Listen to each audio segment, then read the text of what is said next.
केंद्रीय श्रम एवं रोजगार मंत्री सीसराम ओला को श्रद्धांजलि देने के बाद लोकसभा की कार्यवाही दिन भर के लिए स्थगित। राज्यसभा में भी दिवंगत नेता को श्रद्धांजलि देने के बाद कार्यवाही को स्थगित किया गया।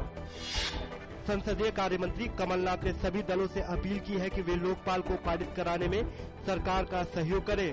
उन्होंने जोर दिया कि सरकार लोकपाल बिल को जल्द से जल्द पारित कराने की कोशिश करेगी। केंद्रीय कानून मंत्री कपिल सिब्बल ने कहा कि कांग्रेस पूरी तरह से एक मजबूत लोकपाल के पक्ष में है। उन्होंने कहा कि सरकार की कोशिश लोकपाल बिल को संसद के इसी सत्र में आम सहमति के साथ पारित कराने की है। बसपा सुप्रीमो मायावती ने कहा है कि उनकी पार्टी राज्यसभा में लोकपाल विधेयक को पास कराने में सरकार का समर्थन करेगी। जेडीयू नेता केसी त्यागी ने उम्मीद जताई है कि कल संसद में लोकपाल विधेयक पास हो जाएगा और भ्रष्टाचार के खिलाफ लड़ाई में उससे मदद मिलेगी।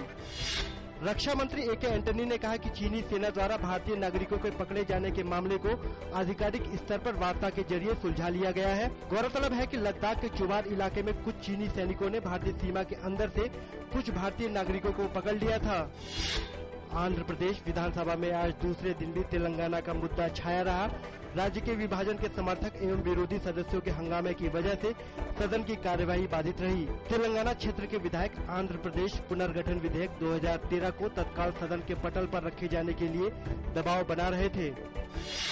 राष्ट्रीय राजधानी दिल्ली में चलती बस में एक युवती के साथ हुए सामूहिक बलात्कार की घटना को आज 1 साल पूरे हो गए।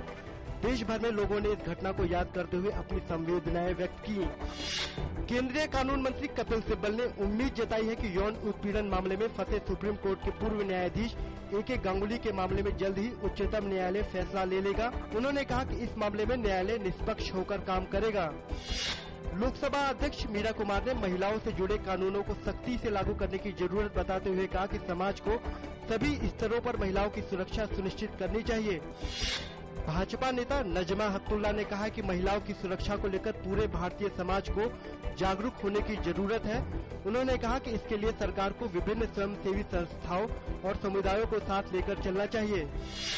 आज विजय दिवस है। इस अवसर पर रक्षा मंत्री ए.के. एंटनी और भारतीय सशस्त्र सेना के तीनों प्रमुखों ने इंडिया गेट स्थित अमर जवान ज्योति पर शहीदों को श्रद्धांजलि दी। विजय दिवस पर हर साल 16 दिसंबर को वर्ष 1971 में पाकिस्तान पर भारत की विजय की याद में मनाया जाता है। दिसंबर का आधा महीना बीत जाने के बाद आखिरकार मौसम में तेज बदलाव आया है। आज सुबह राष्ट्रीय राजधानी दिल्ली के कई इलाकों में घना कोहरा देखने को मिला। कोहरे के चलते सुबह दिल्ली के इंदिरा गांधी हवाई अड्डे से सभी उड़ानें स्थगित की गयी।